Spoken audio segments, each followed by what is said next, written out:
All right, Conversations with the Universe. Let's talk about Chuck Schuldiner. And let me bust up my battle jacket.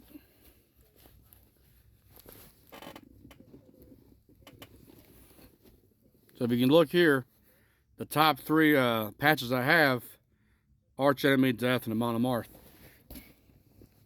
Well, why is Death up there? Well, Death literally invented death metal. And why is Chuck Schuldiner important? A little background on him. Born May 13th, 1967. And he sadly passed away December 13th, 2001, due to complications from pontine glioma. It's a type of very rare brain cancer.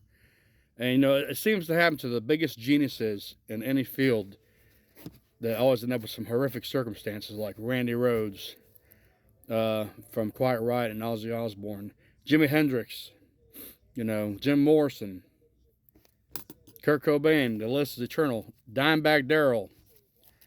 So, Chuck Schuldiner, he founded Death in 1983, and the term death metal came from that. A couple of the best albums ever made, or all of them: Scream Bloody Gore in 1987, Leprosy in 1988, Human 1991, Individual Thought Patterns 1993, and The Sound of Perseverance 1998. Now, contrary to popular belief, a lot of death metal bands have a lot of gore and talk about, crime and serial killers and stuff. But Death, with Chuck, he talked about philosophy. He talked about anti-conformity. He talked about humanity, the human condition, psychology. So he broached subjects that were, in my opinion, I think he was a genius. He was definitely not just a musical genius, but a genius overall. Because not only was he a great singer, he was a phenomenal composer. And even now, he's still one of the top 10 greatest guitar players in rock history. Easily. So he played guitar, he sang, he wrote music. He's pretty much a polymath. And we lost him way too soon. I want to say on my first deployment, 2001,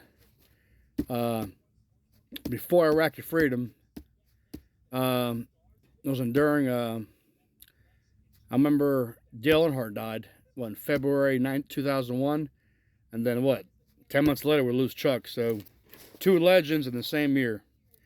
But hey, if you've never heard of Death or listened to Death, all their stuff is free on YouTube.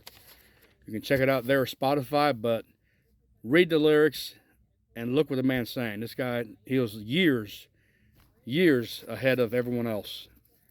So he's definitely one of the greatest musicians of all time, period. Rest in peace, brother.